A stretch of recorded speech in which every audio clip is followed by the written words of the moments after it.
Hi everyone, this is Dan Gross for News 8 and RochesterFirst.com. Welcome to What's Good, the place where we share the good news in and around Rochester over the past 7 days. Let's cue the jam.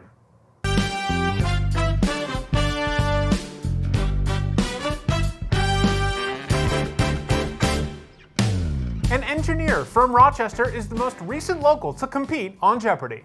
Bahir Nene took up the buzzer March 22nd and he won his first game with $25,000. He joins other Rochesterians who have competed, including Emily Budd, former English teacher and firefighter Chris Gunter, as well as historian Laura Sykes, who is famous for saying, "Alex, you're being insensitive." And the Cornhill Arts Festival will make its return this year.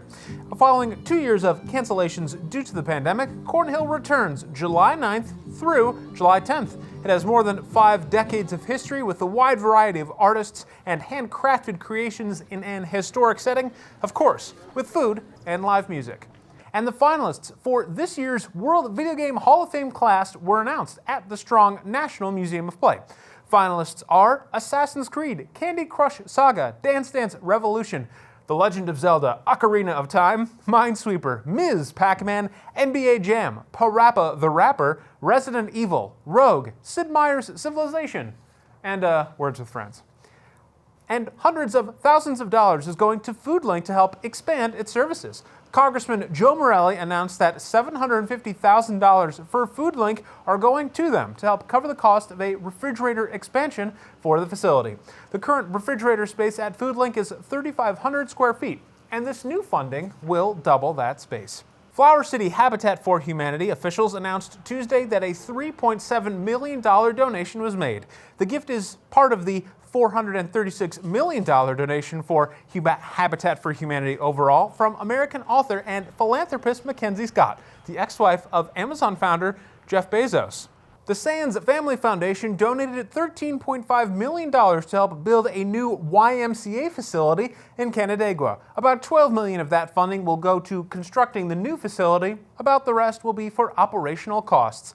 There, the new facility, up to 75,000 square feet, there will be studios for group exercise, a creator space, a teaching kitchen, and more.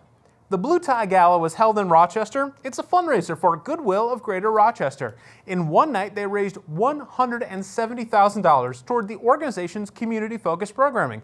That includes the 211 Lifeline, Vision Services, and their Good Neighbor program.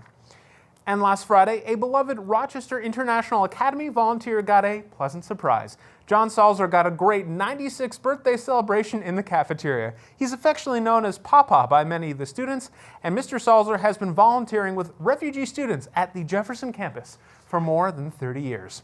Another great birthday celebration, Derma Siebel of Rochester just turned 107. Though she didn't really answer what her secret to longevity was.